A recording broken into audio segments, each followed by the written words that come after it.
Attention all small biz owners. At the UPS Store, you can count on us to handle your packages with care. With our certified packing experts, your packages are properly packed and protected. And with our pack and ship guarantee, when we pack it and ship it, we guarantee it. Because your items arrive safe or you'll be reimbursed. Visit the upsstore.com/guarantee for full details. Most locations are independently owned. Product services, pricing, and hours of operation may vary. See Center for details. The UPS Store. Be unstoppable. Come into your local store today. You were going to mention something about Greta singing on national news? She doesn't sing. Okay. She was in the studio with us when we were recording it, and we were trying to finish up the song. And she came up with this idea. She goes, "You know what you need to do at the very end of this song, right?" And we're like, "What?" And she said, "Can I say what the can I say the word?" She said, "Somebody at the end of the song needs to just go, fuck." And so we said, "Okay, well, Brandon, why don't you get in there, do it?" And we all, because he's the go-to guy for right? that. Yeah. And then then we all went, "No."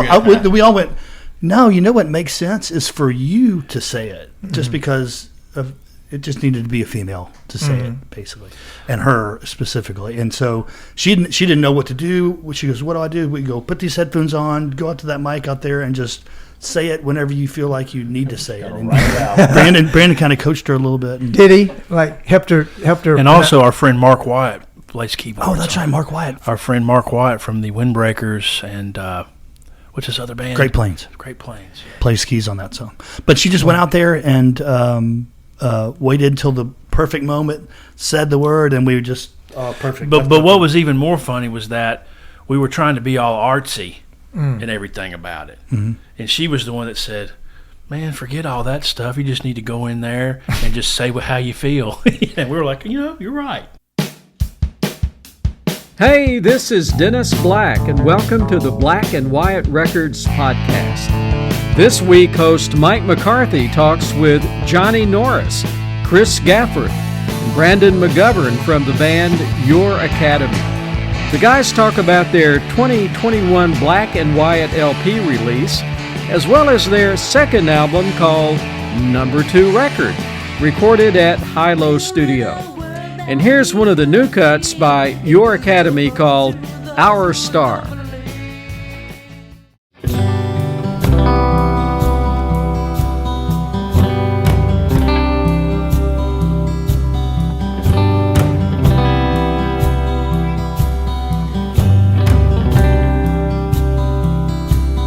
She's coming on to an oncoming train, moving at the speed of sound.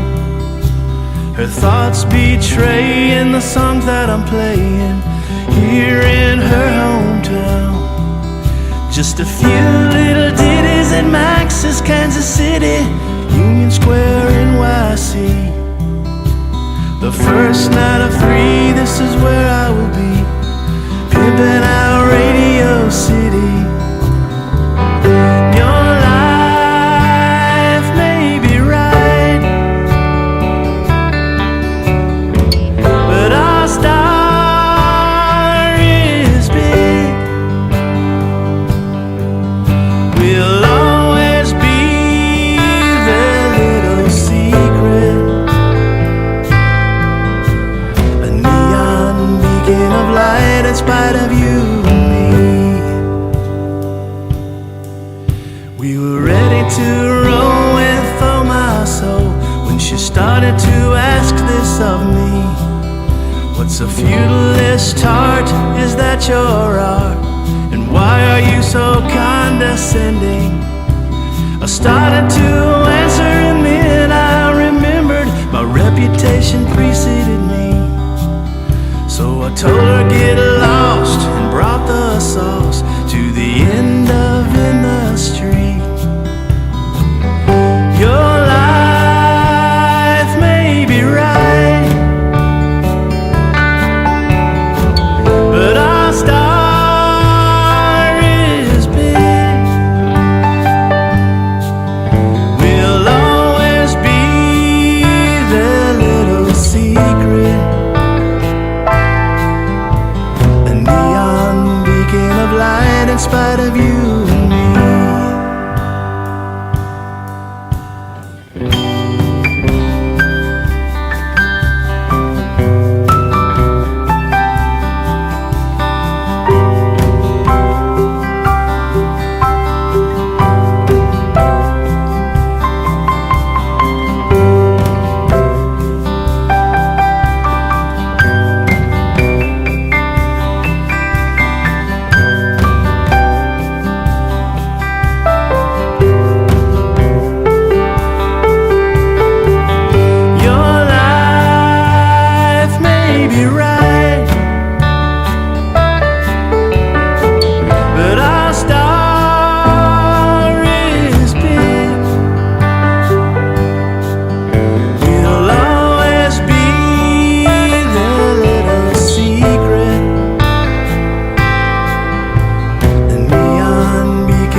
light inside of you and me. A neon beacon of light in spite of you and me.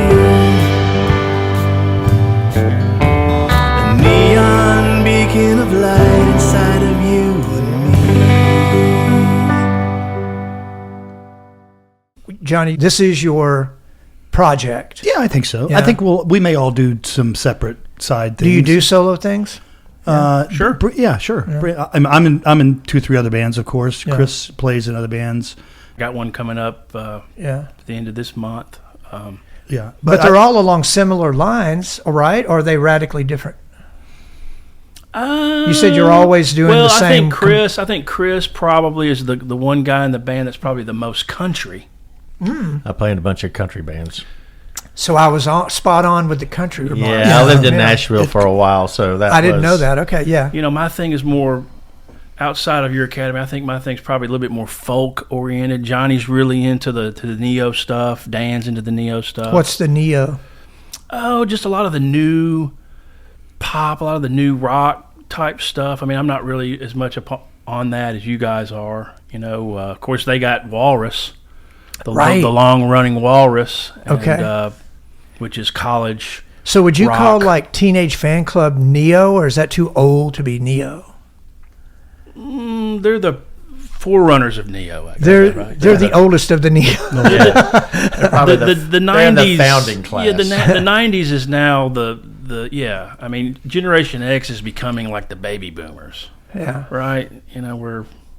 Yeah, the bands I think you're talking about are bands like Gigolo Ants or Super Drag or those kind of right power. Yeah, Johnny and Dan both, maybe even Chris too. I love those bands. You know, Adam is definitely more of the Fountains rocker, Away. Zeppelin, guitar slinger type guy. But Adam likes all the same stuff too. But that's good though, because I don't think of Big Star as a prototype as being strictly a power pop band. They're very eclectic in Absolutely. track to track. Right. And decidedly Memphis. I mean, there's a lot of Memphis in there. Yeah. Their songs. Yeah. With some soul. With Carl Wilson teaching Alex how to play guitar. Sure. Yeah. Right.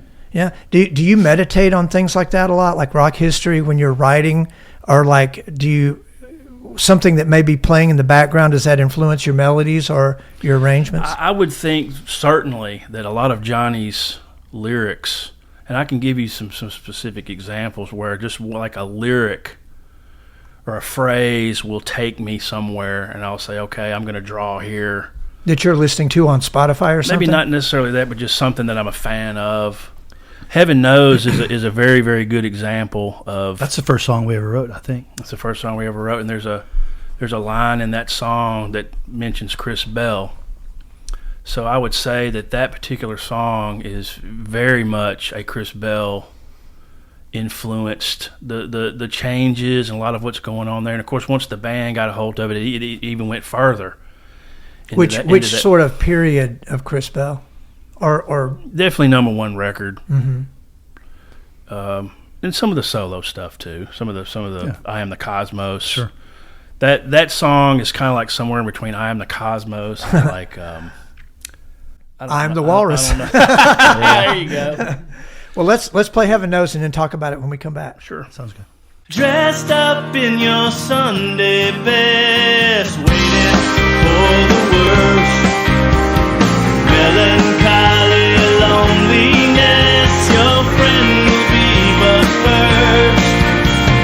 Driving and crying in fits and starts, thought you found a new place to dwell. But nobody can dance to the tortured voice of Christopher Brandon Bell. You drink red wine and slip in yellow pills. You're guided by voices and you're built to still. Your soul's up for auction, pain and sanctity of the pit. From an angel and a devil on opposite shoulders. Heaven knows who will win. Your pantomime as I unwind as we end another day. You stare at me with pointed eyes, a look as if to say,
All right, Heaven Knows. So you were talking about a little bit of Chris Bell worship in there.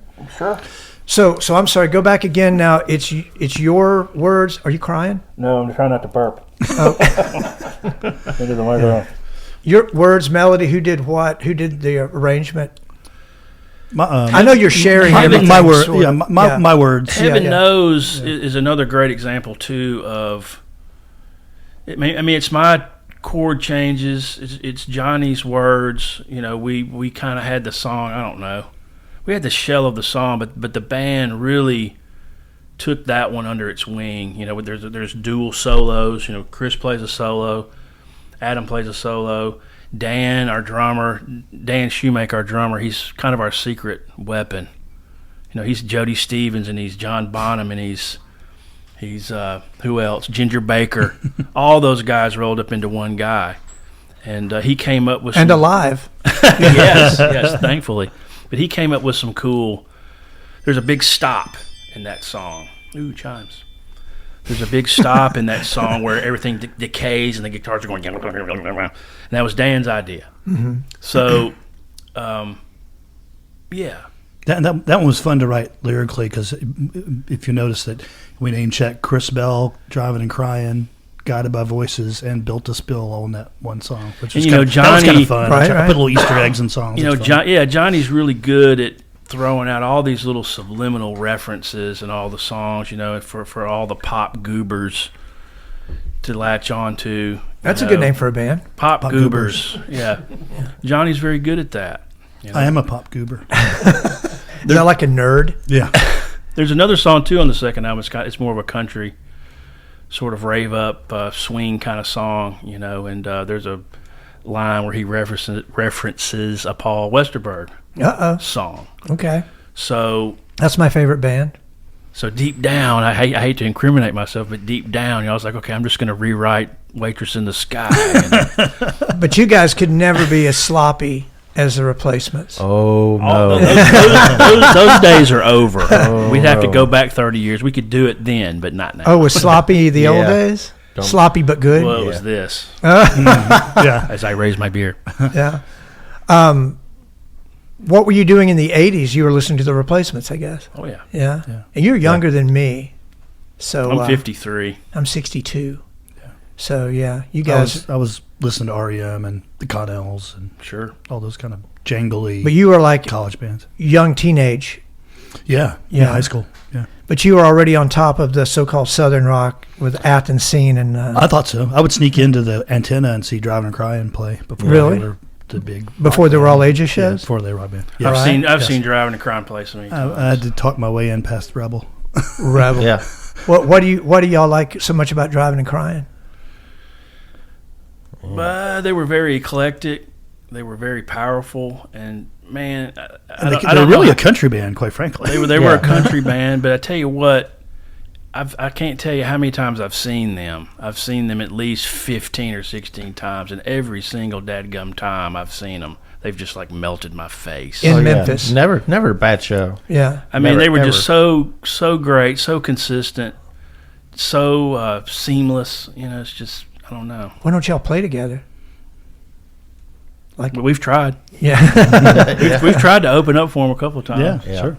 Yeah. Like go to where they are. Right. Yeah. Where are they from? Are they from Athens? Atlanta. Well, I think Kevin Kinney, the singer's from Milwaukee originally, and He's then originally from he Milwaukee. relocated to Atlanta and then met up with the other guys in Atlanta. But they're still around. Oh yeah, sure. yeah. Yeah. Kevin Kinney's band. I don't think he's doing it with Driving Crime, but Kevin Kinney's playing Memphis Fest in October. Cool. Okay. You just went and saw them, didn't you?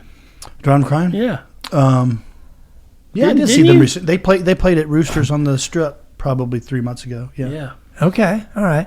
Well, and so you're saying you're channeling a lot of that, and then it winds up being a literal reference in the song. Yeah, well, I don't really know if we're trying to make it when we're writing a song, we're trying to make it sound like that band. I just kind of like name checking some bands. Some people that influence me or that I think, Right. just like I said, little Easter eggs that people go, oh, You know, That's even kinda cool. even when I feel like I'm ripping somebody off, it's still us. Well, no, I'm just saying, like with Dylan doing beat poetry and stuff, like he's making references to personalities or icons or whatever. Of course, and in those days, you really have to go back to know. He's talking about old movie stars and things like that. Right. But now we've had so many decades of pop culture that there's even more things to pick from, and they can be even more personal to you. And so maybe that's what I'm getting at. It's like you can hone it down to specific things that we're supposed to feel or have references to. Sure, yeah. And maybe somebody's listening that has never heard that band before. Oh, sure, right. And maybe they go listen to them because we name-checked them or something. Sure, absolutely. Wouldn't it be great to have those statistics? Yeah, no kidding. I'm sure there's some kind of algorithm for that, right? There probably. They could see at what point you stopped the song and where you changed over to something. They're tracking us, right? They know exactly what we're listening to. Right. And we'll do that with the instruments, too. How do you mean? Like, we'll sit there and go, we can't find a certain... We'll sit there and be mixing the album. We're like, okay, Adam, we're getting ready to do a solo. He's like, I can't figure out what to do. Then you just look at him and go, oh, George Harrison. Yeah. And he'll go, oh, okay, I got it. And he's good at it. Yeah, or you can sit there and just go, oh, right here, we need Wilco's first album. Mm-hmm. He's like, oh, I know what you want. And boom, he'll come up, do a solo just like that. But do you ever go, how about the fourth cut on Jerry Rafferty's, record? He knows that He knows it. I was going to say, do you knows guys... that stuff. I think we told him Thin Lizzy one time on one of those, didn't we? Yeah, we did. We did that. Why don't we? We did that. We did that with Thin on a Lizzy. couple other ones. We did like Queen. You're like, here you go. We want that high Vox, So where were you guys when you first heard Thin Lizzy Cowboy Song? Oh, God. I was listening to that just today. Today? Mm-hmm. There you go.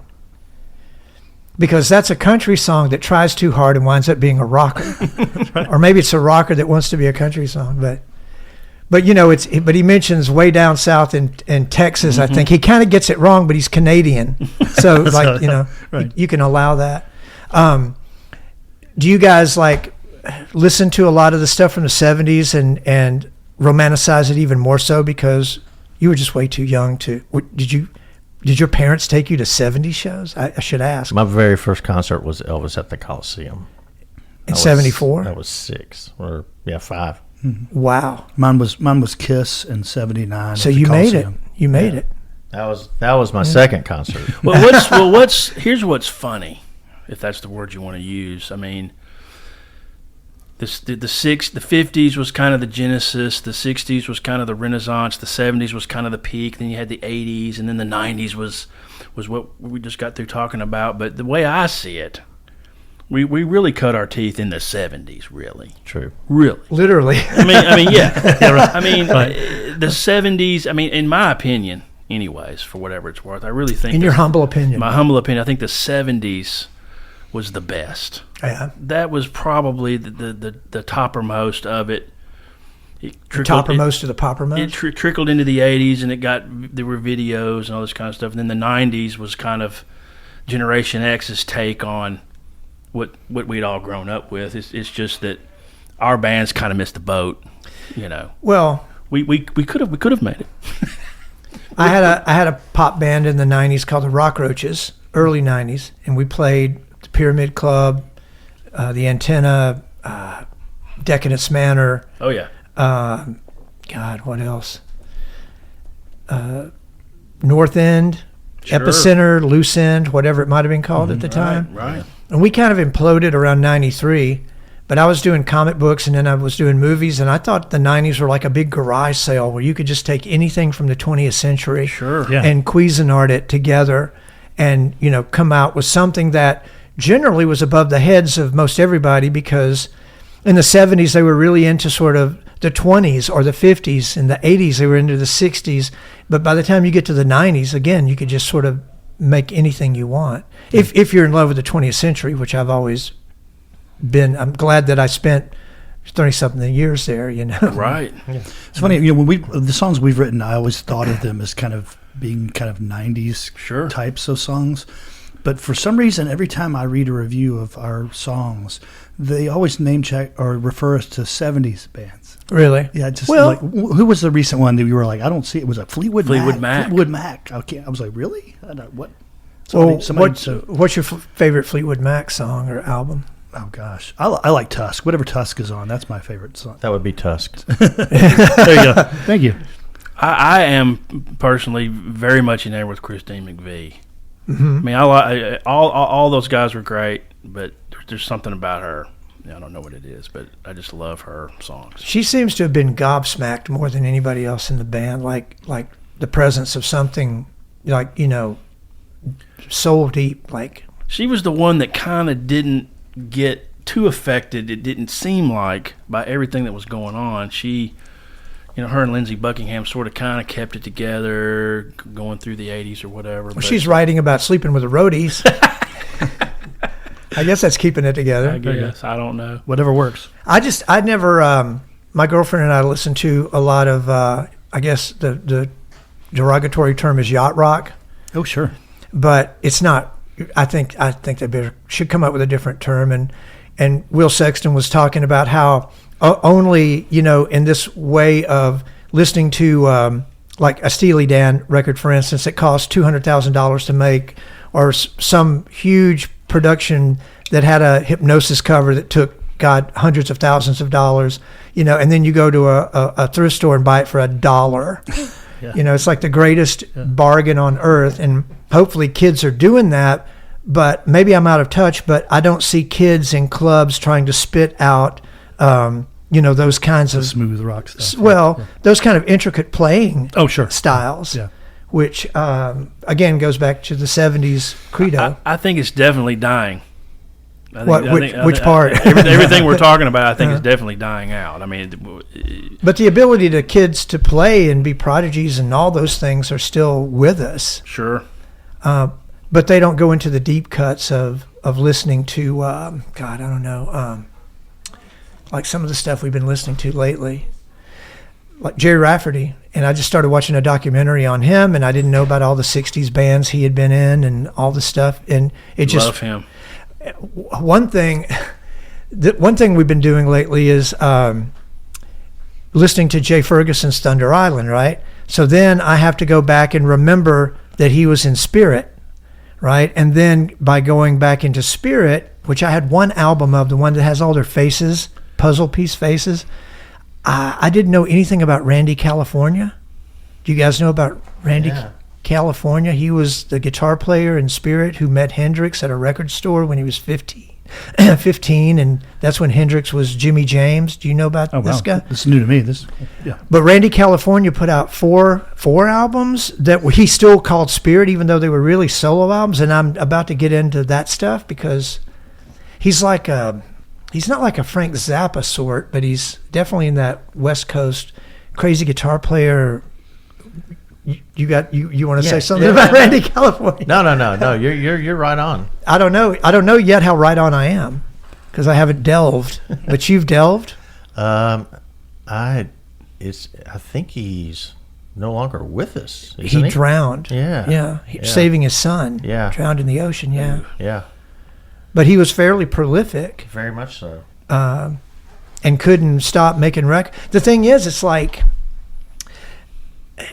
the ability of those guys in the 70s, like to not even have hits, but to keep putting out records. Right. Like the record labels just maybe the executives were more after human a while, beings. After a while, it was like, Badfinger.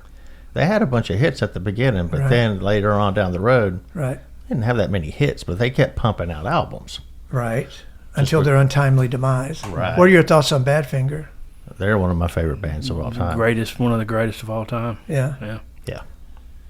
Peter Ham is definitely very, very, very, very high on my list.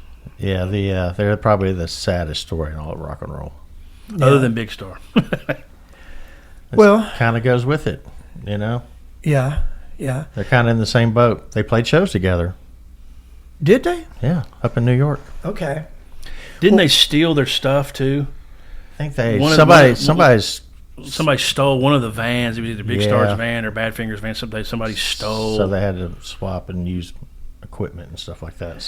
So how old were you guys when you found out? Because, from the moment you're born, you know about the Beatles. But then how does that transcend or go into the 70s pop stuff like Badfinger? Like how did you, back in those dark ages, how did you find those things? It's funny, I'm born and raised in Memphis, and I didn't know anything about Big Star until I heard REM and Teenage Fan Club and those kind of bands name checking Big Star.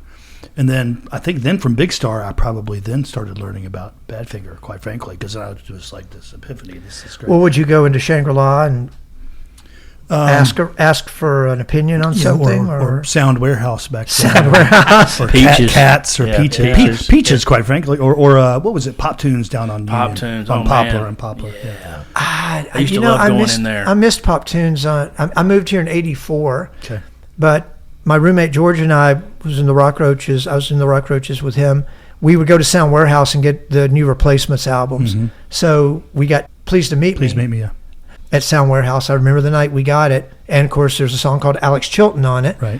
And that's probably the first realization or question mark I had about, okay, who's Alex Chilton? Yeah. And I knew that had been recorded in Memphis. So, but Tim is my favorite album of theirs.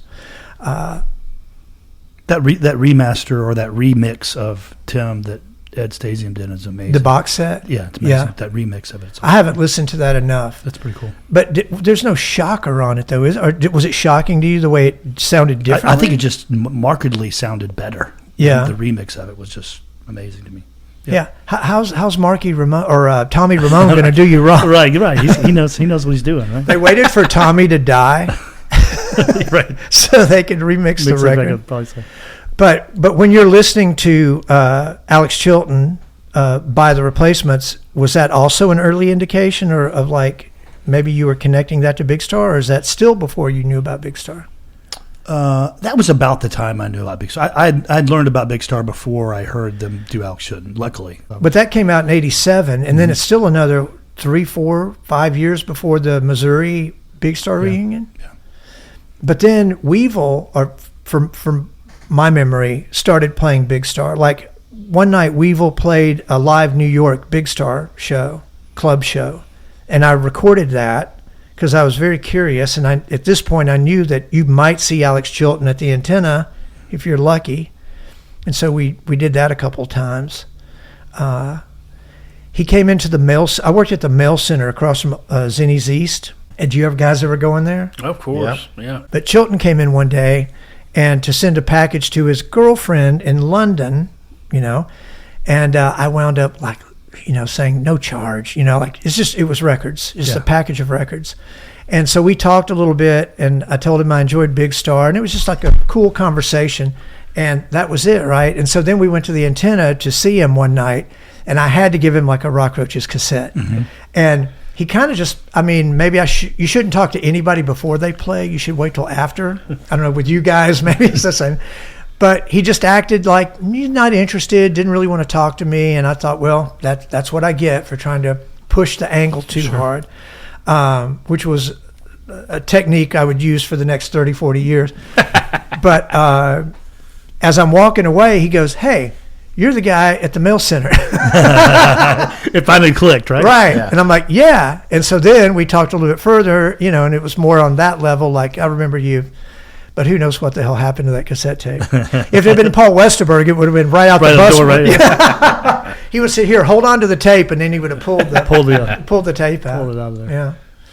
Did you guys meet Chilton, or have you met your idols and regretted it?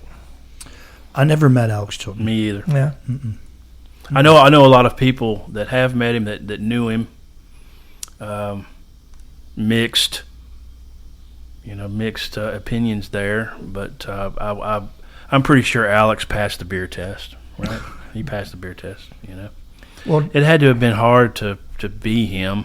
Mm-hmm. It's probably hard to be any of those guys. So, Well, I did meet Kevin Kinney. He was real cool. Who else have I met? Of course, we all know Jody Stevens. Of course. We love Jody. I saw Jody at Top's Barbecue on Poplar a couple months ago, he and his wife. And he's the sweetheart. that particular Tops location, you might run into Dave Brown, Jerry Lawler. It's like Which one is this? Tops past Mendenhall before Okay. White Station. Okay, yeah. It's generally I went over there tonight. I had one of the greatest Tops barbecues of my life earlier tonight before I got here. Sorry, full endorsement, full disclosure and endorsement. Do you do the cheeseburgers too, or you only do the barbecue? Their cheeseburgers are amazing. The burgers are great, but I always get this life is short routine when I go in there. So I just always go for the Go straight for the heart clogging. So, even yeah. shorter if you're eating it. So you got to get Can the I get jumbo. more grease?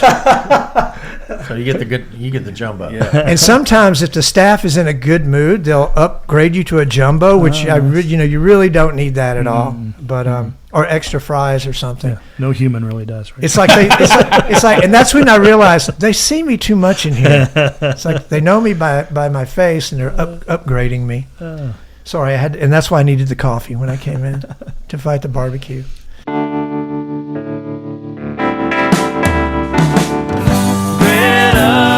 She's a wanderer. She roams like no other. The moon shines in her eyes.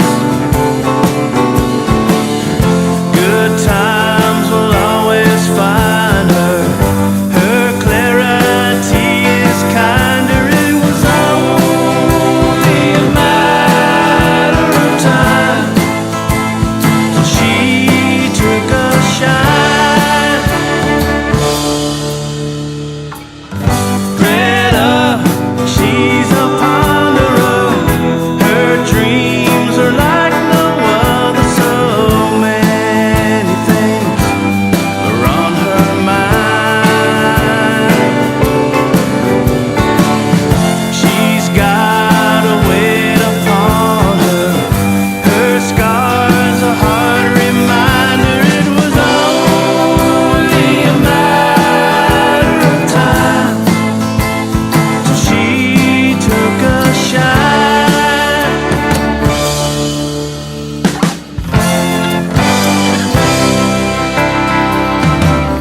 She's a wanderer. She's a ponderer.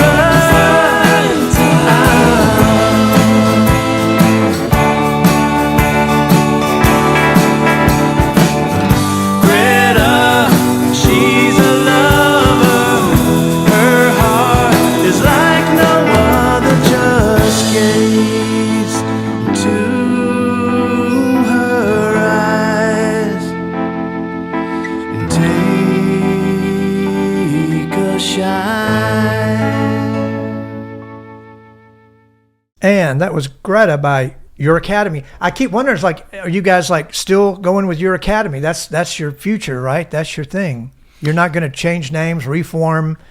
No plans to. No plans No, I to. think And this Well, here's what's funny. I mean, we've been together since what, 2019? August of 2019. Yeah. And we started out with a different name, and we weren't even really thinking about doing our own songs. We were just going to go out and play. and then COVID And then the COVID happened, and as terrible and horrible as all that's been and whatnot, one saving grace was that it forced us to form this group. And how many years has that been? 19, 21, 22, 23, 7 years. I mean, we've had plenty of chances to break up. So this is your is your decade. So band. I would say that I would say we're here to stay. Yeah. I noticed that what you guys or what you sent me today was singles, quote unquote. What constitutes a single, and is that on your previous second number 2 record release, or is this stuff? Clarify.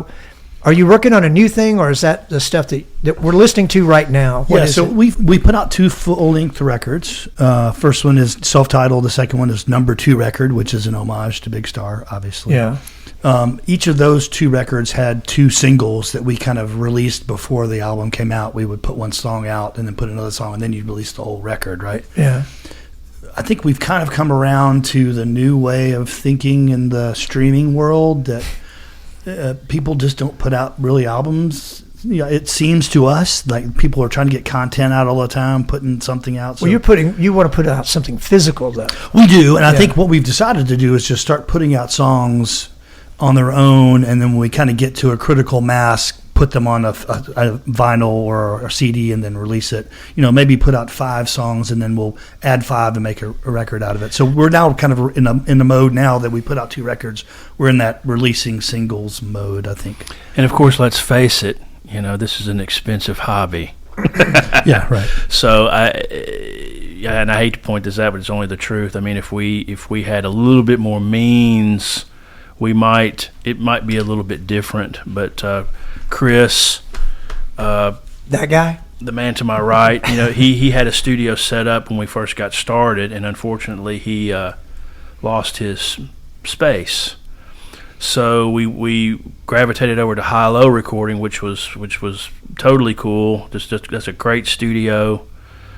Pete Matthews, Toby Vest, and now where's that at? It's right over there on Lamar. And I'm not going to tell you where it's at because I got a lot of stuff. It is on Lamar. It's on Lamar. Wait, you've already said too much. That's right. It's a very nondescript building on the south side of Lamar. But they really helped us find what we needed to finish the second record, get the second record completed, et cetera, so forth and so on. When was that? That came out earlier this year. Yeah, January. What? No, it was March. January. I think it was March. Well, so when you say it came out, are you talking about a vinyl record or just releasing songs, cuts? It's digital and on CD. Okay. We didn't do a vinyl the second time around. But you still might. Oh, sure. Yeah, we would love to put out more vinyl. Yeah. We have there's a label up in New Jersey called Cool Cat Records, who's the guy that owns that label is a big fan of ours, and he just said basically, when you guys are ready to put out a record, let me know and I'll make a CD and he'll put it out. So that's kind of cool that we've got somebody that will put it out for us. Right. Yeah. Right. Does that mean you can gig up there too? I wish, but that costs money and. Well, you all have lives, careers. Yeah. Fiancés to marry. Children, dogs, mortgages. Can Greta drive a van? Sure. Yeah. Okay, well, there you go. She's then. probably the best driver of all of us. That'd be great. Right. Except for me. Yeah. So. Because I am a professional. Yeah. I think what Brandon was getting at is, the first record, we had our own space at Chris's house, and we could be as prolific as we want, and just we weren't on the clock. We would just go over to his house and make music. But that's not always a good thing, right? It worked out for us. Yeah. I mean, you were still disciplined. Oh, yeah. Oh, yes. Because you had to go at a certain time. Yeah. Yes. No. I mean, it's always tough to finish a project. Yeah. It doesn't matter where you are or how you're doing it. It's going to be hard to finish it. I don't ever think a song is actually ever done. Because after you get finished doing it, you're like, crap, I should have done this. See, I was thinking that you were the other way, and the band comes over, and you're like, hey, guys, I finished the whole album. No, that's not you. No, I will work out all the parts. So. Yeah. See, I think Queen's best album, Sheer Heart Attack, although I'm partial to Queen 2, just for the Dungeons and Dragons element, but Brian May was laid up in a hospital with hepatitis, therefore everybody else in the band could do all this cool stuff. Yeah. And then Brian had all this time to think about guitar leads. And so, boom, Sheer Heart Attack is born. Came back in and nailed it, yeah. Yeah. Nice. But that's not the case with you. Some beautiful albums have been made over years. Some beautiful albums have been cut live in a couple of days. It just depends. It's just a lot of factors that are dependent on that. But, I think your Academy would love to get back to doing LPs. We just, right now, as Johnny just got through saying, I think the singles are a little bit more our speed right now. And, of course, Johnny and I will latch onto a song. We'll be like, oh, we really like this one. The Miss Monroe was one of those songs. Mm-hmm. Yep. And we were like, we have to go record this. Are you trying to segue into the next cut? Maybe. and Miss Monroe, speaking of that song specifically, that's one. It's got a good story. It's got a good story, and that's one where Adam really shines through on his little slide parts, as you were pointing out. And that's one of the ones we were like, okay. And I think I even told him, even before we started, that you're going to be George Harrison on this one, and you're going to do the George Harrison thing. So more in a post Beatles kind of way. Yeah. Well, so what are some of the lines from Miss Monroe? Because we've all written our B-movie queen ballad in our life. And when I was listening to that today, I'm like, I wrote a song once called Death of the B-Movie Queen. And I started thinking, I don't really remember anything about it or how to play it, but I know I wrote it, and it may be on a slip of paper somewhere. Yeah. And that really took me back to hear that. Yeah. White dress rising on the boulevard is the line. There's a lot of great. Face on the cover of the magazine. I think it's a song about a person who's kind of obsessed with Marilyn Monroe, if you will, and telling stories about, and it's references to her movies and some of the things.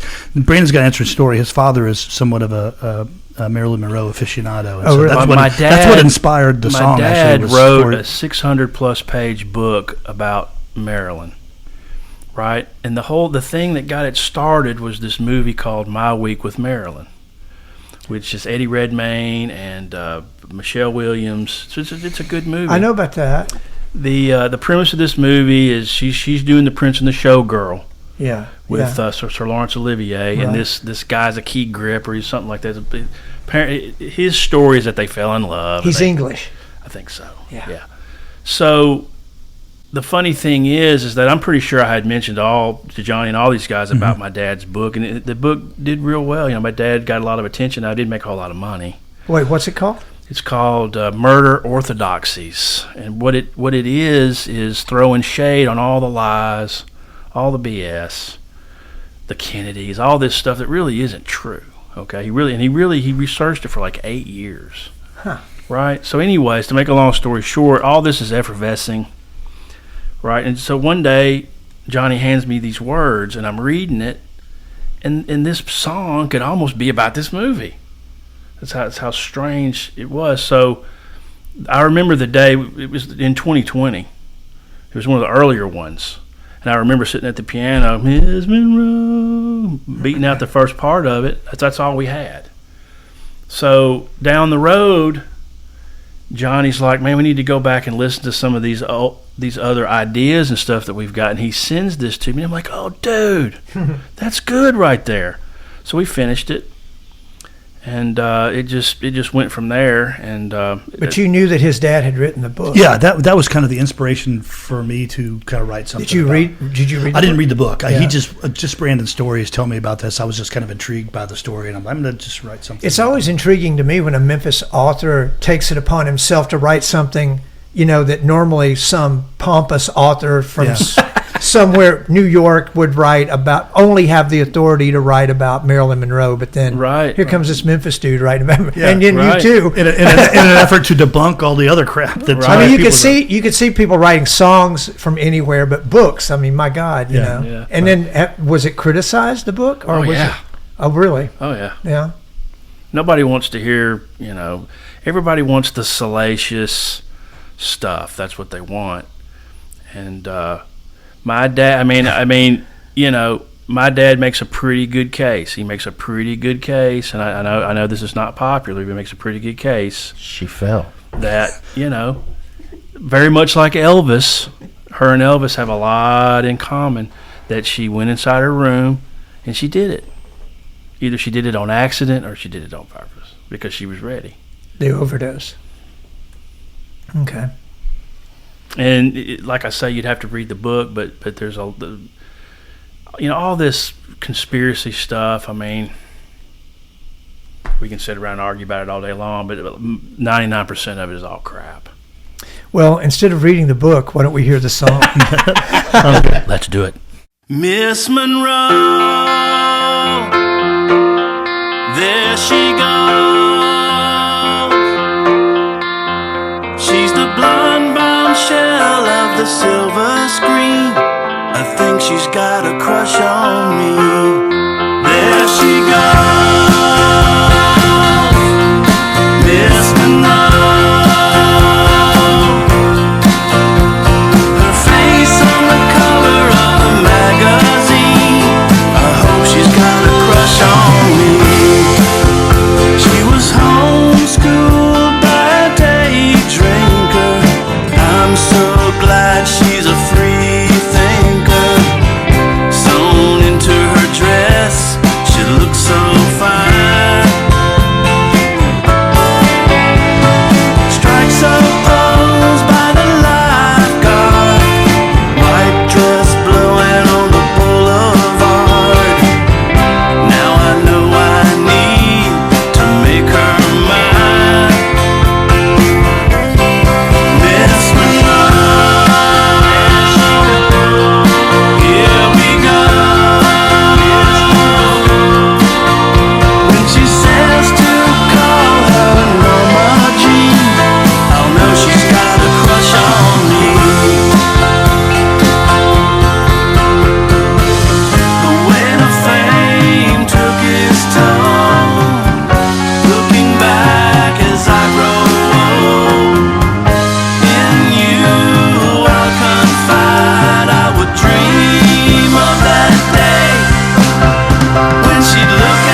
cruising all night on the Sunset Strip. Moonlight walking on the Miracle Mile. She'd always try to look away at first. Thin red ruby lips pursed, flashing me that $1 million smile. Miss Monroe, there she goes. Every young man's pin-up dream, now she's got a crush on me. There she goes, Miss Monroe, the most beautiful soul you've ever seen, who's always had a crush on me.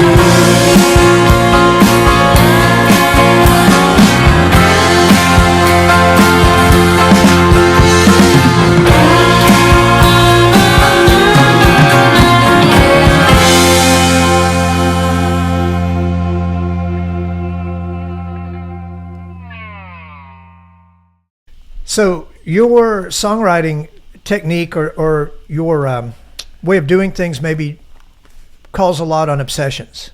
Am I getting that wrong?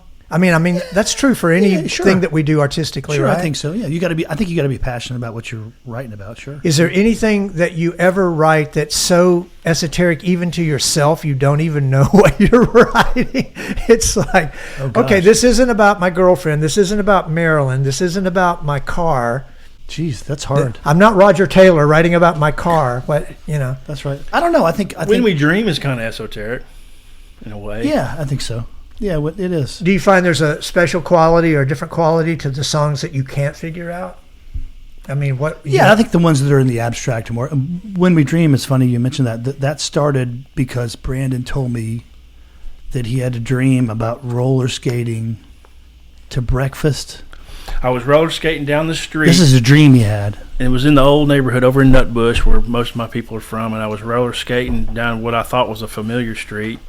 I roller skated up into a garage, and they were like cooking breakfast on like little hot plates, and they were playing Queen. And I was like, cool.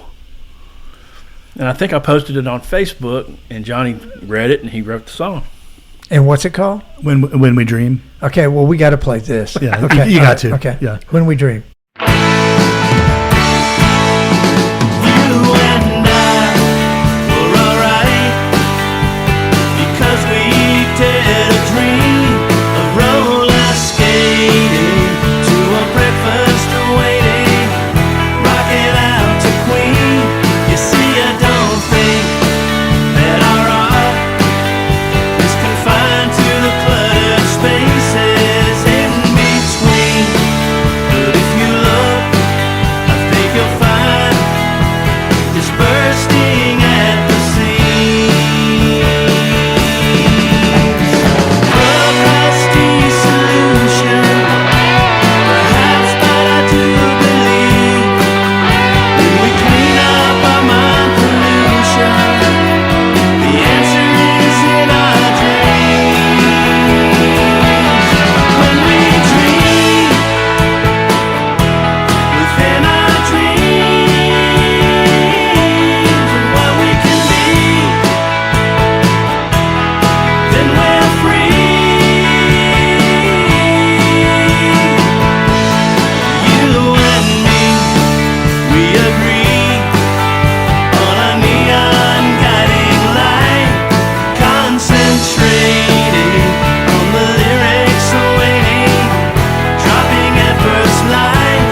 When We Dream by Your Academy.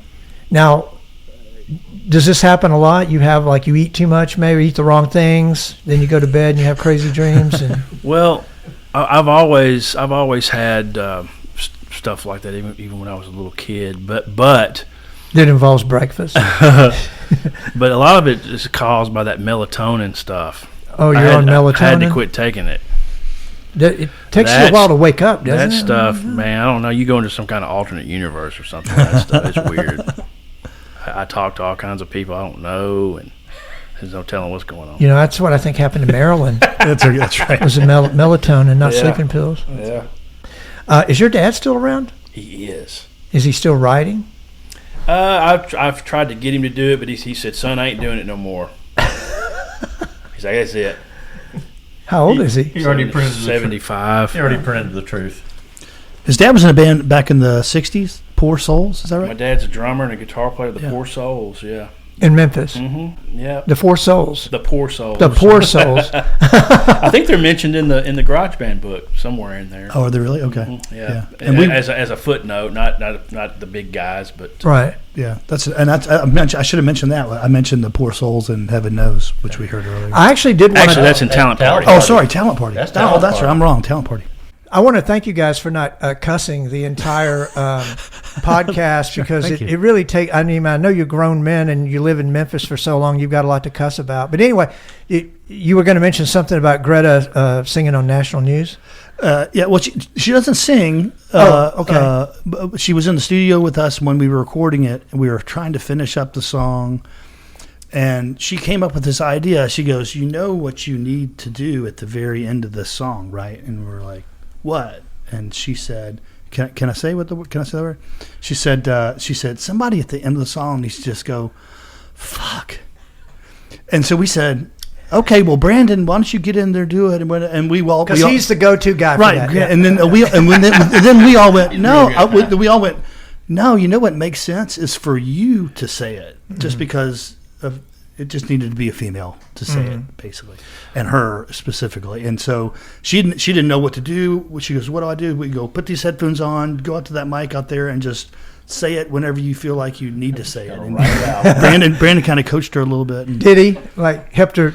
And also our friend Mark Wyatt plays keyboards. oh, that's right, Mark Wyatt, Our friend Mark Wyatt from the Windbreakers and what's his other band? Great Plains, Great Plains. Yeah. plays keys on that song.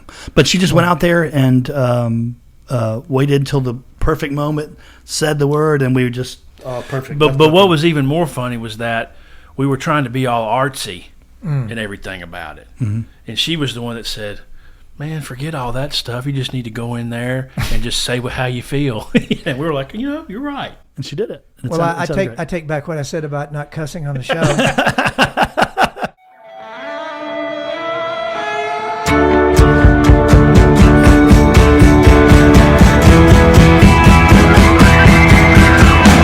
You've got us second guessing the things we know are true. From all that window dressing, spewing out of you, reacting like a circus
Well, now I wanted to touch on kind of maybe going back to your childhood as far as your parents go. Did you guys' parents play music?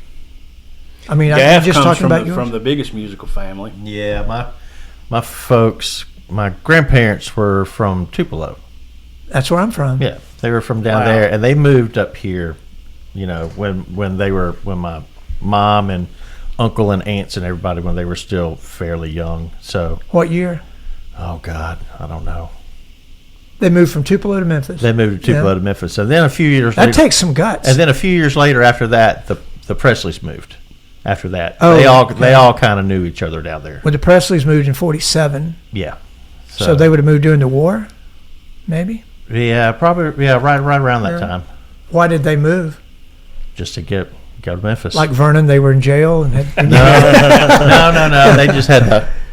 My grandfather played with his brothers, and they did a bunch of bluegrass and country stuff. They were a traveling country band. Yeah. And did all that stuff. And then in the summertime, my uncle and my mom and my aunts would go on tour with him, and they'd be like the traveling family band, and they would do that during the summertime. But based in Tupelo. Based out of Tupelo, yeah. Wow.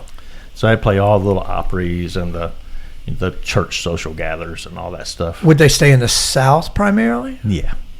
Yep. After that, during that time, all the guys that used to play with my grandfather, they went to Nashville.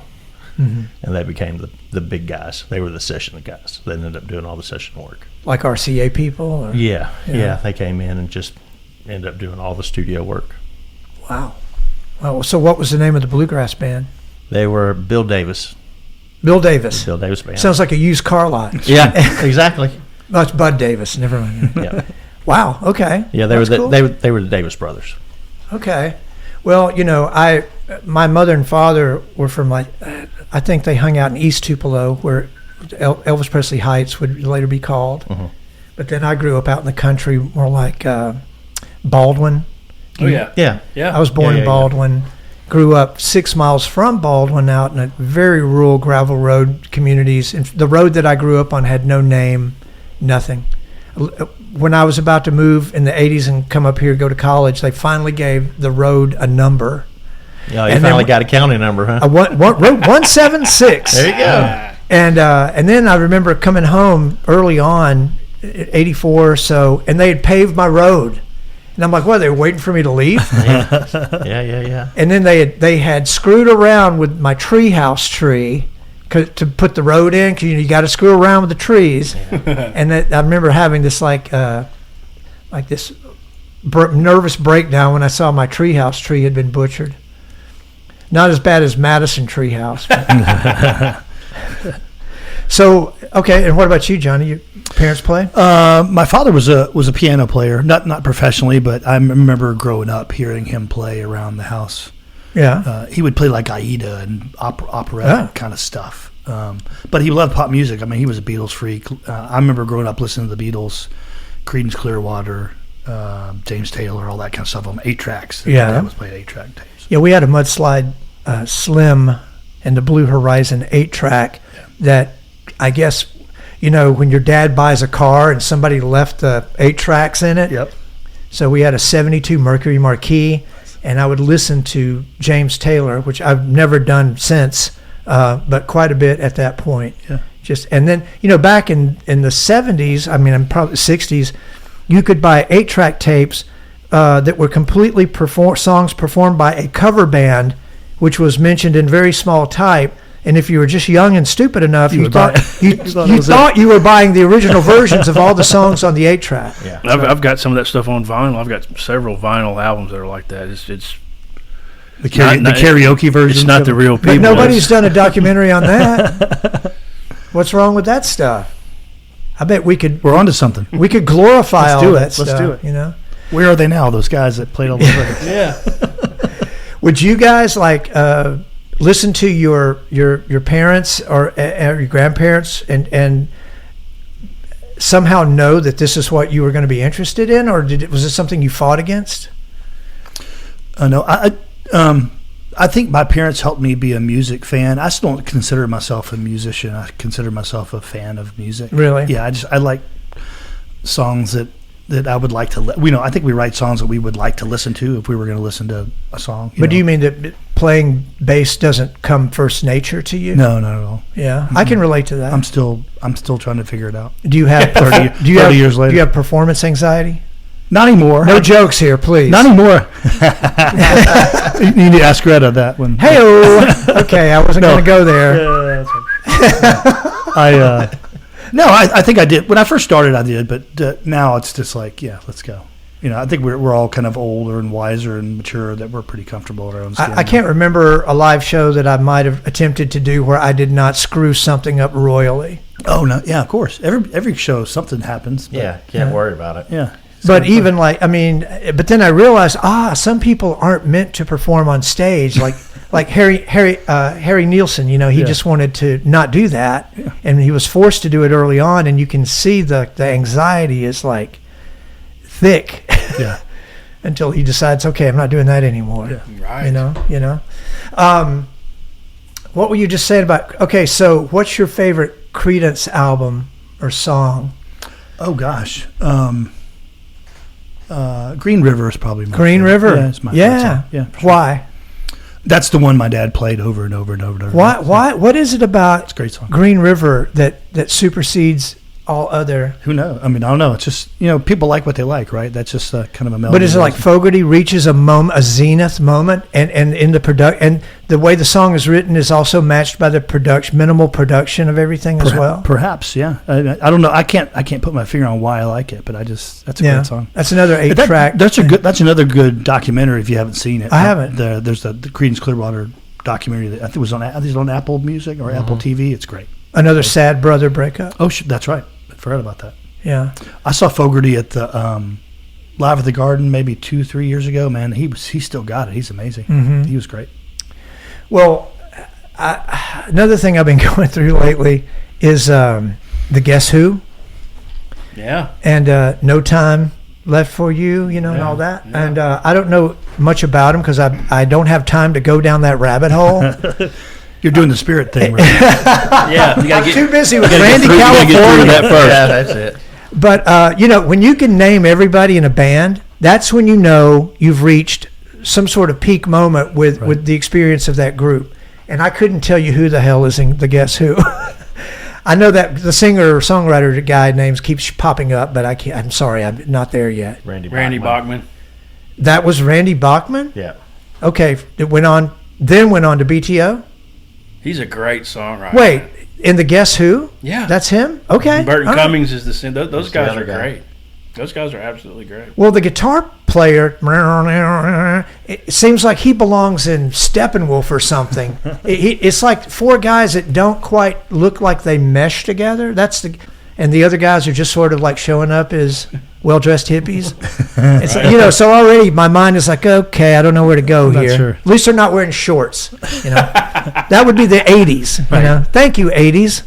Don't wear shorts. Guys wearing shorts, but and then in my mind, I'm trying to figure out and how to separate like the Guess Who from Bread, from Three Dog Night. Three Dog Night, all those sort of facial hair hippie band turn of the 70s, that were competing with Creedence for chart positions along with the Carpenters, I guess. And then boom, all that was gone. It was like a holdover from some Beatlesque era that. Well, then the new wave hit. The new wave, the late 70s came, and it was the Cars, and it was all that kind of stuff. The Cheap Trick, all that stuff began to sort of set the Cheap Trick, the foundation of modern power pop, I guess you could say. Where were you when you heard Surrender for the first time? I heard a band in a garage doing it when I was like 12. I was walking down the street. Like the 8-track cover band? It was an actual band playing it. Yeah. And they were already in high school. I was just still in middle school. I was like, you thought it was their song? I did. I was like, that's cool. Yeah, wow. Yeah, late 70s, early 80s, they would play here like regularly every like 3 months. They would come through town.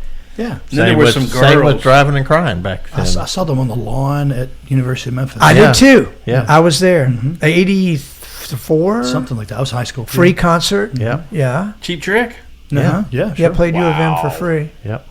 And I remember being just as impressed that it was free. Right. I'm like, wow. Saw the Smithereens play there Smithereens in play the there, field too. house. That's right. Saw the was when, Romantics. Same. That was when Yeah. Pat Violent Denizio Femmes. walked off the stage. Oh, really? You remember that? Who walked off the stage? Pat Denizio, the lead singer. He was walked fed up. right off the stage. Oh, He got hurt. That's right. Yeah, he did. He walked. Bless his he heart. down was that for- the end of the show? No, that was at the very beginning. Yeah, but it was the end of the show. No, he came back and got back up there, but it took him a good 10, 15 minutes. To come to. What were some of the memorable shows you've seen in Memphis growing up? Oh, God, man, I've seen everything. Things that really you thought of as your generation. Because when I finally started listening to punk rock, I realized that I had to let the Southern rock, the long-haired stuff, the Van Halen, the Ted Nugent, I had to put it over here. And of course now I dig listening to it again, but it'll never take the place of the Replacements or Husker Du or Black Flag. Yeah. Totally. Da da da da da. Did punk radically alter your thinking on maybe if you have shortcomings on how to play or what to play? Well, no, that's what You were good anyway. That's what I learned to play at really? the very beginning. Yeah, Yeah. 3 chords and a bar chord. It was like that's the easiest thing to do. Yeah. I never really took lessons. I just kind of put on the headphones, figured it out, found out what the bar chord was. But you had it in your blood too. Yeah, I've been doing this. And for see, a while. I don't think I did. I'm like you, Johnny. It's like I would sit on my bed, in Mississippi, gravel road era, listening to Styx or something like that, Right. Or Kansas, Unattainable. unattainable. And I'm there with my PVT 27 wood grain, and I'm like, well, God, the guitar upgrade, should be allowing me to do something here. And, Yeah. and it never did. I could never. And then finally in '82, when I got into punk, I'm like, Yeah. I think I can master those chords. Yeah, and then after that, it was like, now let's figure out the real chords, But then it still took me another 25 or 30 years to have something to write about. It's kind of slow in that way. So I let my friend George, mostly, he wrote all the songs in the Rockroaches. And so all that was a learning period where I didn't think I could write or didn't deserve to write a song or, Yeah. I'm like, well, I'm not going to try to write songs just yet. And then suddenly, as middle age was approaching and everything, I'm like, oh my God, I got a few things to say. Yeah. Yeah.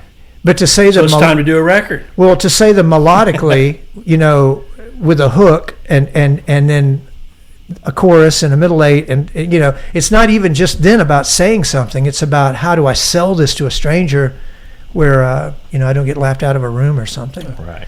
More in the sense that I was working at Sun and listening to Johnny Cash every day, and eventually Carl Perkins, and eventually, and when you're listening to Carl Perkins every day, and that's your job, Yeah. to listen to Carl Perkins, eventually you're like, well, I think I could write about my comb. Yeah. I I can write about my shoes. could write about anything if Carl can write about his comb, and he's prematurely bald, and he's writing about his comb. Yeah. I mean, my God, come on, let's. Everything he's got in his pocket. So at a certain point, you make the leap from being a fan or whatever to being in the band. So when did that? I'm sure it was different years for all of you. I remember distinctly when I decided I wanted to be in a band and not just When listen to music. When I saw the Clash on Fridays, 1979, Yeah. the TV show, Yeah. I'm like, that's pretty cool. I mean, that was just I couldn't pick up that channel. an epiphany for me. It was like 10:30 at night. It's after the news. I'm staying up late. and Damn parents you didn't know it. people and your metropolitan That's great. TV That's great. stations. That's pretty Ours cool. it was still fuzzy on ours. That's pretty cool. But if you could hear it, I guess that's all. The audio was. Well, so did you have some kind of epiphany, like, why am I not hearing that on the radio? Yeah, sure. Like, why are they so Why are they not playing important? that? They're Yeah. on. Why am I listening to Ambrosia and all these other things on the 104? No, wait a second. I was listening to Ambrosia this weekend. Of course you were. You're in the yacht rock phase, right? You were Well- listening to Player and all this kind of thing. So, well, I was listening to Player when I was 15. Yeah, sure. You know? Sure. Playability, Right. So, I told him, it's like, I don't trust a beer I can't see through. It's like there could be Michelob Ultra. there could be anything in Could there. be anything there. I always think of MK Ultra. Could be kerosene. If your dad saw this, he'd go, MK Ultra, I'm going to write a book about that. So anyway, so how did you go about then finding out who the Clash were? I didn't really know who they were. I mean, I saw them. You know, So it's like a complete anomaly. Yeah, no, it was 6. You know, I'm 79, so I'm 10 years old, right? There's no internet, that kind of stuff. Yeah. I think I probably at that point went down to Pop Tunes or wherever you could, where you could actually listen. Oh, they would have it. They would have it, and you could listen. It was in the import set. Well, naturally, it's an English band, but Yeah, sometimes American bands would be in the import section. Yeah, right. But I think they had the class there, and you could listen to it, and I thought that was pretty cool. Yeah. And then, of course, you joined Columbia House, right? Everybody still owes them money. You mean 10 records for a penny? For a penny, and then you had to buy a certain every month. You had to buy another one, but you never did, and they never came after you. So, and then they were not offering the Clash when I did that. I get Ambrosia that way. I did. Well, the coolest thing I got out of my Columbia or whatever it was maybe a Kiss Destroyer. Yeah, there you go. That's nice. But now, hold on a second. Now, you made a quick remark about Ambrosia, and I do admit, of all the yacht rock that we listen to, I do wince quite a bit when Ambrosia comes on. In fact, you might wince so much that you get a facial tic, but and I would only say it even gets worse for something like Air Supply. Yeah. And so it's like, why you got to go ruin the whole genre term by throwing those bands in that even when I was 16, I thought they sucked, I tell you what, though, if you listen real close to those Air Supply songs, though. If you listen real close. If you listen real close, they're pretty good. The players are great. Yeah, the songwriting. I mean, yeah. I thought you were going to say Satanic Messages. Could be. You never know. They're no Little River band. Or Supertramp. But Air Supply. I mean, if you take the cringing elements out of it and you listen to those songs, what you got left? They're pretty good. Okay, they're pretty. I'm good. sorry, I'm being devil's advocate here. No, it's nothing like that. But it's pretty well done. And let me just say on behalf of Spirit, feel free to come in here any time. When Spirit disbanded, one of the guys went to Nazareth. I didn't even know Nazareth had a different lineup. Again, I don't know that much about Nazareth. They've had many lineups. many. Rotating door. As you do when you name yourself after Christ's birthplace, I guess. Yeah. If you really want to get the girls all hot and steamy, you name yourself Nazareth. Okay, so and then Love Hurts. For how many years did I think that was their original tune? Right. Classic. And then you realize it was the Everly Brothers. Yeah, comes that moment. I'm not sure who wrote it. Well, I'm not finished with my Spirit deviation. Sorry. No, Spirit. It was Randy California. He discombobulated me with Air Supply. No, he was the ghostwriter. Randy California never goes into another band. He sticks with the word Spirit, even though it's really just Randy California until his untimely passing. But, of course, Jay Ferguson becomes Jay Ferguson and wins awards for movie soundtracks, and he did all kinds of movie scores and stuff. So he's not poor. You wonder, what are some of these, dope smoking, well-coiffed hippies going to do, when the 80s roll around? But turned out okay for him. Yeah. But then one of the guys, I'm sorry, I don't know the names yet, which means I'm not totally sold, right? I don't know all the members' names. But one of the guys went off and formed, are you ready for this? Firefall. Oh, yeah. Oh, okay. There's a yacht rock band for you. Yeah. Out of Colorado, which there's no water there that I know of. They got some good songs. Firefall, yeah. I mean, one of the guys in the Birds was in. I think and the Burrito Brothers. Michael Clark was in there. Yes. Yeah. Yeah, I know Burrito Brothers, Birds, and Spirit. You can't. I mean, so it's hard, but people just wholesale knock Firefall. I'm going to have a campaign to save Firefall.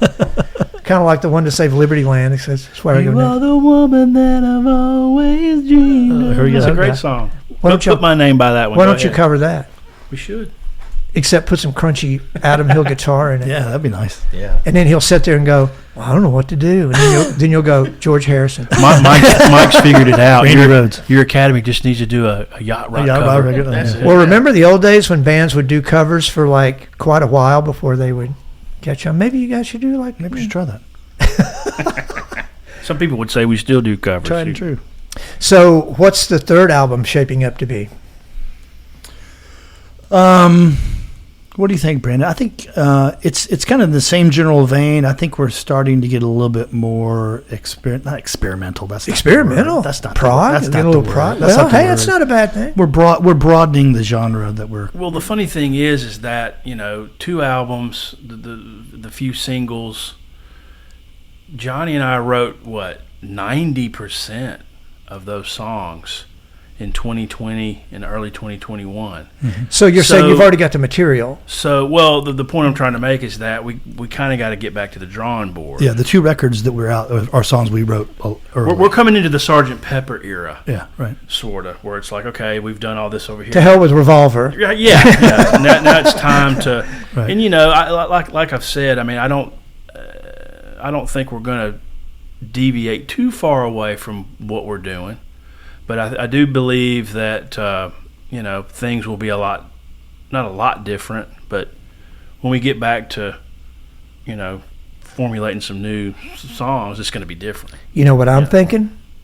Power trio. Yeah, screw those guys. Adam's AWOL. Let Adam pull a Bob Welch or something, do a solo record. Sure. Brandon's a pretty good drummer. We got it. Okay. We can do it. But then, of course, Adam's solo record outsells your Sure. Power Trio record course, sure. to the chagrin of everybody, Of course, yeah. because of his Arctic connections. Yeah. You just said Sgt. Pepper. Don't you mean Sgt. Peppers? Sgt. Peppers. It was always meant to be that way. I think you're asking about the new material. I think at least the newer songs that we're working on topically, like for the lyrics, it's influenced a little bit more by the current political climate we're going through. I think that's any band is worth their sauce now is probably writing those kind of songs. And Well, it makes me think you're more punk now then. yeah, well, maybe we're getting back to our roots. More Clash-like. Yeah, so. The funny thing was that in Black and Wyatt had a big influence on Black and Wyatt Records, Black and Wyatt Records, Black and Wyatt Records, Black and Wyatt Records, by Black and Wyatt Records. The vinyl, typically from what they say, 20 minutes aside, and from what I've heard, it really needs to even be less than 17. that. Yeah, so we were very time conscious with a lot of the songs. Yeah, we did a lot of editing. Yeah.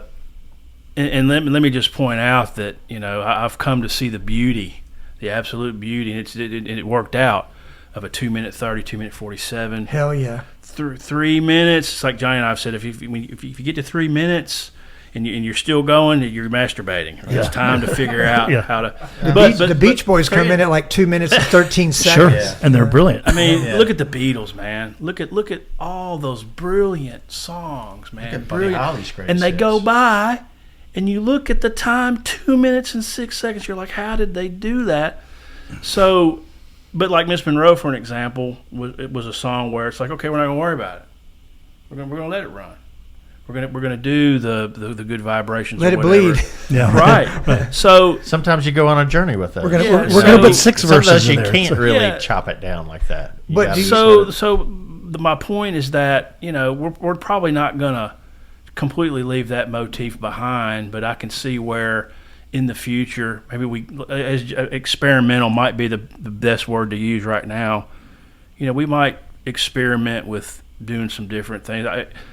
I've been on these guys' butts for a long time now, wanting to do like backwards stuff. Wanting to experiment with just doing goofy You stuff. mean like Air Supply? Backwards Air Supply, but. Satanic messages. So I don't know. I don't know. So that's odd you say that, because when you say experimental, I usually think the song would be longer. Sure. Yeah, but no, I think that's the point. Is I think the stuff we did early on was short. Now we're getting into some longer stuff. Well, you're saying like if you're just going to repeat the chorus 8 times, why bother, right? Right. Just make it. Yeah, and we've done that. We've said we don't need to say it again. Yeah. We've made our point. Right. And it serves the song. And again, it serves the song, because like it's an earworm. It's got a good hook to it. Why beat him over the head with it? Let's let the song stop and let them keep thinking about it. So And another like Greta, for an example, I think that's what 2 minutes, Tops. 11 seconds. I it could still be longer. Oh, Gaff yeah. wanted to He make wanted it it to be longer. It could be longer. It needs another verse and a chorus. That's your solo record. That's He wanted Bohemian Rhapsody. It needed We one wanted- more verse and chorus. It's still a short song anyway, but I was like, it needs another verse and a chorus instead of just, you know, it ends up being, you know, Her Majesty off of, you know, the last Beatle. I was like, Well, a little bit longer. so But- I see you having more like, more sauce. well, more. it wasn't even me on that. I'm trying to find the right word. You're more dispute oriented because you may have is. aesthetic decision Hey. differences. Let me tell you something about Chris. If I come in and I have this thing that I just gaga over, he's going to go against it.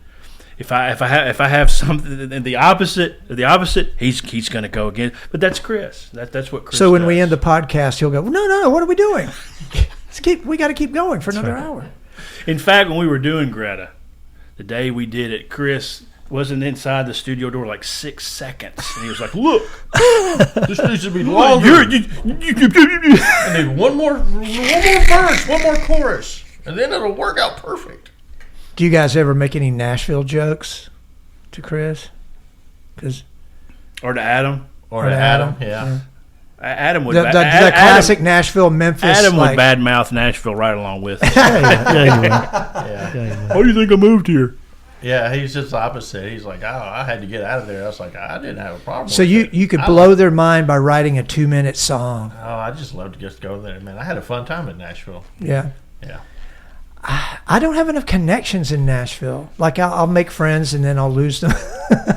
But Like he was playing down on Broadway in those glass, those clubs right on the street where you see the band through the glass. And Yeah. he was there what was it, like 5 sets a night or something crazy. It was you played for 4 hours straight, no breaks. waiting to be discovered. Nope, no, 4 hours straight, no breaks. So you'd have to rotate with people. So you'd have to, okay, these two guys are going to play acoustic real quick while we get off, go get a beer, use the bathroom, work the tip bucket for 2 songs, and we come back, play 5 more songs, so the other 2 guys get up and leave.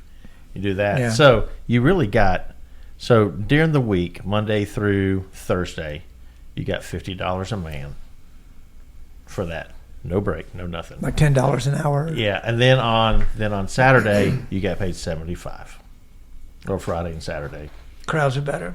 Yeah, Which is why you're working the tip bucket. this is why you work the tip bucket, because that tip bucket will, if you got a crowd in there and you work the tip bucket, you do it just right, you make a lot of money. Your bucket's got a hole in it. Yeah, it does really well. Well, I do have Dear two Liza. I have 2 great friends in Nashville, Jesse and Noah Bellamy, and just stayed with them. We went to see The Damned in May, and stayed with Jesse, and it was great catching up. I hadn't seen him in a long time, and then actually Noah was here because that was the weekend that Bonnie Raitt played in May. Yeah. So he was here and I was there, but that was cool. I had a little run-in with some habanero sauce I don't want to talk about. Oh, that can go wrong. Ghost pepper's even worse. Well, especially when I don't eat peppers, and then the next thing I know, there's a mushroom cloud of habanero sauce, like an A-bomb going off in the kitchen, and I'm like, is that how y'all do it here? And then something settled into my throat, and I was sick for Oh, goodness. habanero sickness for quite a while. Should we mention our show on the 6th of September? Will it come out before So, then? it'll be out by then. Okay, cool. I mean, 6th of September. Well, I'll try. I'll make sure. Okay. We're just going to say goodbye to these guys, these power pop maestros called Your Academy. Thanks for having us, Mike. We appreciate it. Thank you, Johnny. You're going to tell Mr. me Dennis. about. Is that your? Wait a second. I can see through this beer bottle. You switched brands on me. No more MK Ultra for you. He'll drink most anything. This is the heavy beer here. Yeah. This is what, 8 point, 9 point? My doctor said I could have one of those a day, Oh my God. so I shot him. Okay, so y'all are playing. They let y'all play. They let us play out. Yeah.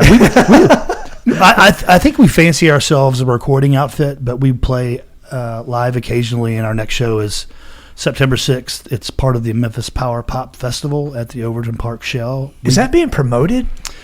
We just went starting today. We went pretty Okay. hard with the posters and stuff. I'm actually on one of the committee members for the organizing. So wait a second. So talk about that a minute. What goes on there? So yeah, so we've been doing it for 4 years. I think our first year was the Chris Bell tribute show, and then we had the baseball project, which is the guys that were in REM played. I saw that. I saw y'all. And then we had Matthew Sweet last year. And Matthew's having some health problems now. I'm glad he was able to perform here before he had his issues. Hope he recovers. And then this year we're having the Connells from Raleigh, North Carolina. They were a big influence on me in the 80s.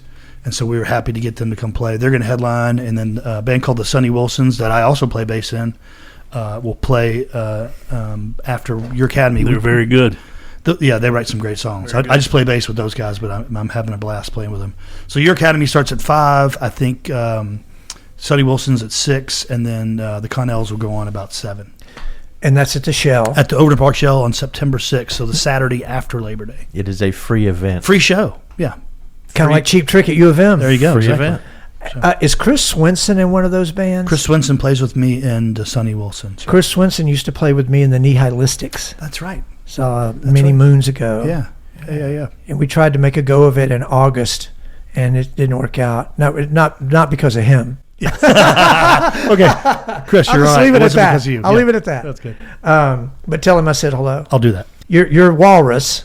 Yeah, so I also play in a band called Walrus. It's a cover band, 80s college rock, classic alternative, and we play a lot of the clubs around town, but we've started playing at this club in Collierville called Neshoba, which is in the Carriage Crossing. So hold on a second. Mall. There's a club in Collierville called Neshoba. Correctly. That's correct. Okay, not to be confused with the Trophy Room. Right. Different. Not Okay, the Trophy have Room. you guys played the Trophy Room? I have not. Have you played the Trophy Room? I have played the trophy room. Okay, Chris has played every well that's bar fine. in Memphis. That's I'm fine. going to play it at the end of the month. Are you Okay. really? I didn't know that. Every time we drive down Poplar, the Trophy Room is packed. Packed. There you go. Tip bucket. And tip bucket. Definitely. There's a trophy. You're in the Trophy Room, and you're like, just like Nashville. Yeah, pretty much.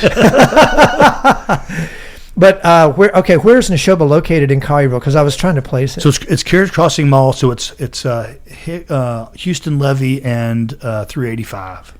So if you go 385, go south on Houston Levee, it's right on your left. Is that a big room? Yeah, it's about the size. It's pretty much a live music venue. I never even heard of this place before. It's relatively new, probably within the past year and a half. Yeah. Okay. I kind of liken it to a Lafayette's East. Yeah, same kind of deal. Yeah. Well, and you guys sort of have a residency there with Walrus? No, we'll play there once a quarter ish. So, Okay. yeah, not too prolific, but I was kind of hoping you played more because then we could just like pick a weekend or whatever, there you go. and go see. Because we do try to we're sort of like really huge fans of Landslide. Okay, yeah, love them. And Sarah Spain's an amazing singer. I think they play there this weekend. They do play there. Yeah, that's right. So we haven't seen Landslide in a while, but Sarah Spain, we're going to get her in for a podcast. Actually, we may get Landslide in. I've never had a cover band podcast interview. Well, if you're going to have a cover band, they'd be the Right. ones. They're amazing. Well, it's kind of kick starts with you, I guess, a little bit There you with go. the Walrus reference. But we saw her play at Barquillo Saturday night. Yep. And had never seen her solo, so that was really cool. She's awesome. Yeah. But she actually played Greta's birthday party at Barquillo. We asked her to play for us one time, and that's where she met Kevin, and now she goes back and plays there. So I'm responsible for Sarah Spain at Barquillo, at least in my mind. There you go. Okay. We were going to get her to sing on a song. Yeah, that's right. Oh, that would be cool. We need to still do that. Yeah. We've talked about it. Yeah. She's an amazing singer. What do you want to go out on? Like, you got a demo, or you got something new that you're working on that we could take a peek at? I'm not sure we have anything. We had national news last. If I was going to go back to something, maybe something from the first record, I think Talent Party might be fun. Yeah, to let's play. do that one because that's got such a heavy Memphis got a reference. Memphis And vibe to we mentioned the Memphis garage band scene with my dad and others. So that's George Klein and all. That's a favorite. That's another favorite of mine. I thought that one turned out real good. Rick Steff Yeah. Rick Steff, the long-running, long-suffering keyboard player. He played keys on it, and John Lightman played bass on that song. John Lightman from Big Star played bass on that song. That was cool. I just saw Steph play with Johnny Dowd with Amy and Will. At cool. Molly Fontaine's 2 weekends ago, whatever it was. Nice. Always good to see him. Mm-hmm. Yeah. See him out and about. He's a beautiful guy. I love him to death. We all love him to death. He really makes that. I mean, that's a good song. He makes that song. But he makes that song. Yeah. You know, he came in and he was like, all right, what do you want me to do? And we were like, all right, zombies, animals. And he did it. Being for And he's the like, what do you benefit mean? of And you're Mr. like, the Kite. bands. Palisades Park. And Yeah. and he yeah. does this incredible run. Yeah. And Being his- for the his- benefit for Mr. being for the benefit of Mr. Kite, right? But That's yeah, it he does right this there. incredible run right at the end of the solo, and when he did it, we all were just like, "What did you just do?" Now, I remember Chris looked over at me. I still remember Chris looked over at me. Apple S. And he went like this. Save. And then what does Rick do? I can do better. I can do it again. No, let me do it again. But he did it again. So, As long as you do exactly what you just did, you can yeah, do it again. that's how you let Rick do it. Rick will sit there and just look at it and go, okay, run it down, and he'll run it down. He'll write his 1s and 5s and 3s. And then he'll go, okay, let's go. And then he'll play it, and you're like, damn, that was really good. He's like, oh, no, let me do it again. I can do better. Yeah. And this was out on Lamar. Oh, yeah. No. This was at his house. Chris's. It's your house. Okay. Yeah. Okay. And he would nail the second part. No, I can do it better. Hold on a second. Well, is he switching modes like harpsichord or whatever, or is he Well, just no, playing? he'll do He certain did play ones. some harpsichord on one song. Yeah. He'll do like 3 or 4 with this, and he'll Yeah. go, oh, do we need strings on that? And you're like, oh yeah, sure. Let's grab the strings. And then you just keep all of it and put it in there. we keep it all. We Put it keep in the song. everything. And he's always in the same mood. Dude, he nails it every time. Yeah. All right, well, let's listen to him nail it. So this is Talent Party, Yep. Talent Party. your academy. Thanks for being here, guys, Thanks very much. And Appreciate y'all. Awesome. and Adam Hill. And Dan Dan Shoemake. Shoemake. It's a fairy tale you dream about, singing Gloria and twist and shout on the talent party, the HBQTs, DJ GK wants to make you a star. Memphis teens had no doubt they'd learn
Trying to lose weight? It's time to try Hers. At forhers.com/4u, you can access affordable, doctor-trusted weight loss treatments tailored just for you. These include oral medication kits or compounded GLP-1 injections. Through Hers, pricing for oral medication kits start at just $69 a month for a 10-month plan when paid in full upfront. No hidden fees, no membership fees. You shouldn't have to go out of your way to feel like yourself. Hers brings expert care straight to you with 100% online access to personalized treatment plans that put your goals first. Reach your weight loss goals with help through Hers. Get started at forhers.com/4u to access affordable, doctor-trusted weight loss plans. That's forhers.com/4u, forhers.com/4u. Paid for by Hims and Hers Health. Weight loss by Hers is not available everywhere. Compounded products are not FDA approved or verified for safety, effectiveness, or quality. Prescription required. Restrictions at forhers.com apply. Weight loss solutions are not one size fits all. Hers makes it simpler to get started and stick with a weight loss plan, backed by expert-guided online care that puts your weight loss goals first. These include oral medication kits or compounded GLP-1 injections. Through Hers, pricing for oral medication kits start at just $69 a month for a 10-month plan when paid in full upfront. No hidden fees, no membership fees. You shouldn't have to go out of your way to feel like yourself. Hers brings expert care straight to you with 100% online access to personalized treatment plans that put your goals first. Reach your weight loss goals with help through Hers. Get started at forhers.com/4u to access affordable, doctor-trusted weight loss plans. That's forhers.com/4u, forhers.com/4u. Paid for by Hims and Hers Health. Weight loss by Hers is not available everywhere. Compounded products are not FDA approved or verified for safety, effectiveness, or quality. Prescription required. Restrictions at forhers.com apply.